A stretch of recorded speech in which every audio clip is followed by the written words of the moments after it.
Bharatiya Janata party की लोकप्रिय प्रत्याशी और जिला पंचायत के अध्यक्ष श्रीमती राजरानी रावत जी,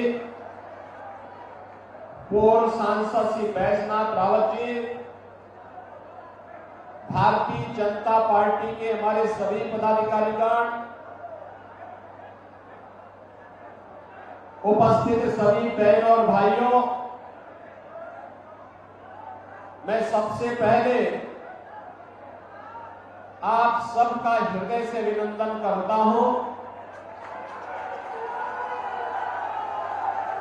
आपने साबित कर दिया है कि हैदरगढ़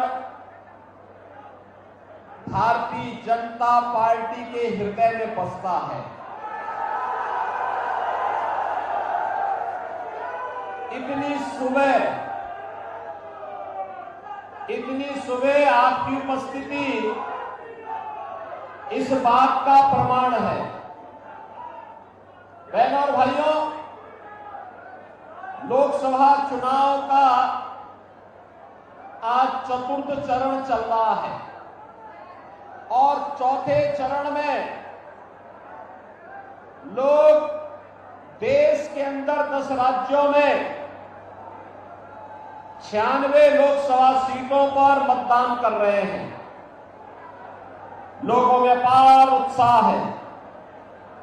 इससे पहले 3 चरण पूरे हुए, 285 लोकसभा सीटों पर मतदान हुआ है और आज 96 और सीटों पर मतदान होगा। पूरे देश के अंदर तीसरे चरण तक जो मोदी लहर थी, अब चौथे चरण में वह सुनामी बनने की ओर अग्रसर है। कारण है पूरे देश से एक ही स्वर गूंज रहा है और वह है कि फिर एक बार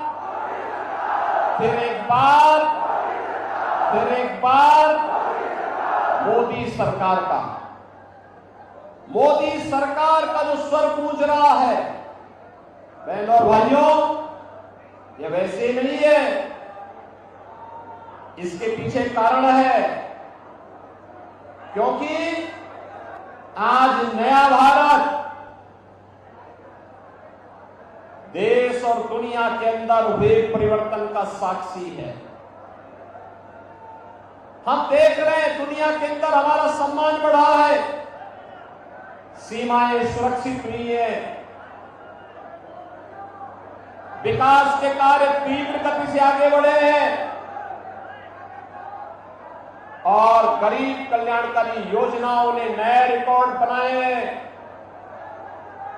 जो एक कांग्रेस के लोग, समाजवादी पार्टी के लोग बड़े बड़े दावे कर रहे हैं, इनके समय की सच्चाई यह है कि गरीब भूख से मरता था, किसान आत्महत्या करता था। बहनों और भाइयों, नौजवान पलायन करता था और विकास के कार्य भ्रष्टाचार की भेड़ चढ़ जाते थे। आप याद करिए, आज मोदी जी के नेतृत्व में 10 वर्ष के अंदर जो परिवर्तन देखने को मिला है। पिछले 4 वर्ष से 80 करोड़ लोग देश के अंदर फ्री में राशन की सुविधा का लाभ प्राप्त कर रहे हैं। पिछले 10 वर्ष के अंदर आपने देखा होगा, आयुष्मान भारत योजना के अंदर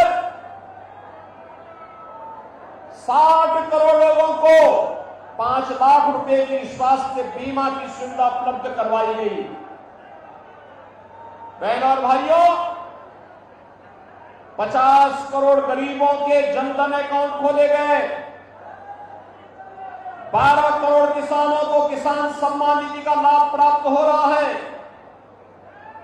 12 करोड़ घरों में शौचालय भी बने हैं, 10 करोड़ घरों में उज्ज्वला योजना का सिलेंडर भी पहुंच गया है और बहनों और भाइयों, 4 करोड़ गरीबों के मकान भी बन गए हैं।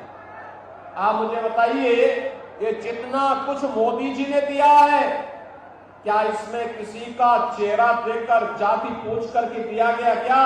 नहीं, इसका एक ही पात्रता का आधार था और वह था सबका साथ और सबका विकास।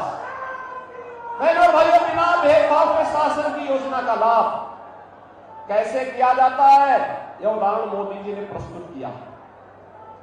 गांव को, गरीब को, किसान को, नौजवान को, महिलाओं को, और यह भी कहा है भारतीय जनता पार्टी तीसरी बार आएगी, राशन की योजना जारी रहेगी, किसान सम्मान निधि की योजना जारी रहेगी। बचे हुए लोग जितने भी हैं उन लोगों को भी मकान की सुविधा उपलब्ध कराएंगे, एक मकान उपलब्ध करवाएंगे। और बहनों और भाइयों, सरकार ने यह भी आश्वासन दिया है, मोदी जी ने यह भी आश्वासन दिया है कि भारत के अंदर 100% सिचुएशन के लक्ष्य की ओर ले जाने की दिशा में आगे बढ़ना है, क्योंकि भारत को आत्मनिर्भर और विकसित भारत बनाना है। बहनों और भाइयों, एक तरफ भारतीय जनता पार्टी नेतृत्व की मोदी जी की सरकार और दूसरी तरफ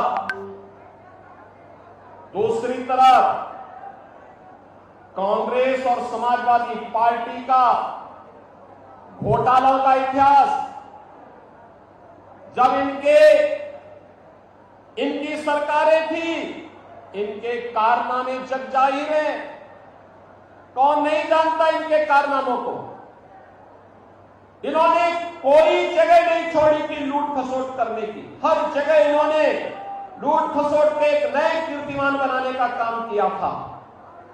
बहनों और भाइयों, आज इसीलिए मैं आपके पास बाराबंकी में आया हूं, बाराबंकी लोकसभा सीट पर आया हूं आपसे कहने के लिए कि भारतीय जनता पार्टी आज देश के अंदर सम्मान भी दिलाने का काम कर रही है, सुरक्षा भी दिलाने का काम कर रही है। विकास के बड़े बड़े कार्य, हाईवे, रेलवे, मेट्रो, एक्सप्रेसवे, हर घर नल की योजना, one district one medical college, और यही नहीं, AIIMS, IIT, IIM, IIIT, NIT जैसे संस्थान भी बनाने का काम कर रही है। और इस सब से बढ़कर के बहनों और भाइयों, विकास है तो विरासत को भी संजोने का काम भारतीय जनता पार्टी कर रही है। आप मुझे बताइए, ये समाजवादी पार्टी के लोग और कांग्रेस के लोग तो राम मंदिर का विरोध करते थे कि नहीं करते थे? करते थे ना। ये लोग क्या कहते थे, आज भी लोग कह रहे हैं। कांग्रेस के एक बुद्धिदाता क्या कहते हैं? कहते हैं भारत के अंदर राम मंदिर का निर्माण बेकार हुआ। इस समाजवादी पार्टी का महासचिव भी यही कहता है, कहता राम मंदिर का निर्माण बेकार हुआ। जब इनकी सरकारें थी तब क्या कहते थे? कोई कहता था परिंदा भी पर नहीं मार सकता, कोई कहते थे राम हुए ही नहीं। बहनों और भाइयों, हिंदू आस्था के साथ खिलवाड़ करना ये कांग्रेस और समाजवादी पार्टी की हमेशा से यही उनके कारनामे रहे हैं। और इसीलिए जो राम भक्तों पर गोली चलाते थे, क्या उनसे आप ये उम्मीद करते हैं कि राम मंदिर का निर्माण करते हुए? ये तो राम भक्तों पर गोली चलाने वाले लोग हैं। एक और राम भक्तों पर गोली चलाते थे और दूसरी तरफ आतंकवादियों पर दायर मुकदमों को भी वापस लेते थे। और इसके बहनों और भाइयों, आज हम सब आपके पास आए हैं। पूरा चुनाव अगर आप देखेंगे तो पूरा चुनाव राम भक्तों और राम द्रोहियों के बीच में जा चुका है। आप मुझे बताओ, क्या रामद्रोही को हमारा वोट जाएगा क्या? जाना चाहिए क्या? हमने तो राम को राष्ट्र का पर्याय माना है। और बहनों और भाइयों, जो कल तक राम को नकारते थे, आज किस मुंह से राम की वे बात करेंगे? और हम तो इस बात को हमेशा से विश्वास करते रहे कि हो ही वही जो राम रसी था। और इसलिए प्रभु राम की भी इच्छा यही है कि उनका भक्त ही फिर से देश का प्रधानमंत्री बनेंगे ना। ये जो परिवर्तन आया है, विकास का, सम्मान का, सुरक्षा का, गरीब कल्याण का और आस्था के सम्मान का भी, यह मोदी जी के करिश्माई नेतृत्व के कारण ही संभव हो पाया है। उन्हीं के कारण संभव हो पाया है। अन्यथा बहनों और भाइयों, एक कांग्रेस का बस चलता, एक कांग्रेस अनुसूचित जाति, जनजाति और पिछड़ी जाति के अधिकारों पर सेंध लगाने का काम कर रही है। कांग्रेस का मैनिफेस्टो उठा करके देखिए। कांग्रेस का मैनिफेस्टो कहता है, और जब ये सत्ता में थे तब भी इन्होंने जो कारनामे किए थे 2004 से 2014 के बीच, कांग्रेस के प्रत्याशी से पूछना चाहिए, क्या यह सच नहीं है कि जस्टिस रंगनाथ मिश्रा की कमेटी कांग्रेस की सरकार ने गठित की थी, और उस कमेटी ने जो रिपोर्ट दी उसके अनुसार अनुसूचित जाति, जनजाति के यानी ओबीसी को मिलने वाले 27% आरक्षण को कमेटी ने कहा था कि मुसलमानों को इसमें से हिस्सा दे देना चाहिए। वो तो भारतीय जनता पार्टी ने विरोध किया था, तब जाके रुका। फिर उसने प्रयास किया, राजेंद्र सच्चर की अध्यक्षता में एक कमेटी गठित की, और उस कमेटी ने रिपोर्ट दी कि क्योंकि धार्मिक आधार पर आरक्षण बाबा साहब भीमराव अंबेडकर ने विरोध किया था, तो इस बार उन्होंने क्या शरारत की थी? इस बार शरारत की थी कि मुसलमानों की कुछ जाति को अनुसूचित जाति में शामिल कर देंगे। भारतीय जनता पार्टी ने इसका विरोध किया, कहा था कि अपने गरीब, दलितों का, वंचितों का, पिछड़ी जाति के लोगों के हकों पर डकैती डालने की छूट हम कांग्रेस को नहीं देंगे। तब जाके आरक्षण मिल पाया। ये सपा और कांग्रेस के लोग जो बोल रहे हैं ना, ये सफेद झूठ है। सच्चाई यह है, ओबीसी और एससी एसटी के आरक्षण पर सेल लगाने का काम इन लोगों ने किया था, तो भारतीय जनता पार्टी ने इनको सेल नहीं लगाने दिया, अन्यथा यह आपका अधिकार मुसलमानों को सौंप देते थे। ये तो डॉक्टर मनमोहन सिंह जी जब प्रधानमंत्री थे, उन्होंने कहा ही था कि देश के संसाधनों पर पहला अधिकार मुसलमानों का है। और आज भी कांग्रेस यही कह रही है। कांग्रेस आज भी कह रही है, यानी श्री राहुल गांधी का बयान आपने पढ़ा होगा, उन्होंने कहा गरीबी एक झटके में हटा देंगे। अरे 65 वर्षों तक देश में शासन किए, तब तो कुछ किए नहीं, और आज एक झटके में कैसे हटा देंगे? एक पत्रकार ने जब उनसे प्रश्न किया तो इन्होंने कहा कि एक झटके में हटा देंगे, कहा इसके लिए क्या करेंगे? उसने कहा हर नागरिक की संपत्ति का सर्वे करवाएंगे और फिर उसमें विरासत टैक्स लगा देंगे। विरासत टैक्स का मतलब आप जानते हैं ना, आपके बाप दादों ने जो संपत्ति बनाई है, उस संपत्ति में से आधा हिस्सा कांग्रेस और सपा के गुंडे जबरदस्ती ले लेंगे। क्या आप इसको स्वीकार करेंगे? क्या स्वीकार करेंगे? क्या? अरे खून पसीना आपके पूर्वजों का, और उसको हड़पने का काम है कांग्रेसी लोग करेंगे। क्या आप उसको स्वीकार करेंगे? क्या बहनों और भाइयों, ये तो भारतीय जनता पार्टी की सरकार है। आज आपको सुरक्षा भी दे रही है, आपने देखा, विरासत का सम्मान भी कर रही है, विकास भी करा रही है। अयोध्या धाम कितने लोग गए हैं? पड़ोसी है भगवान राम।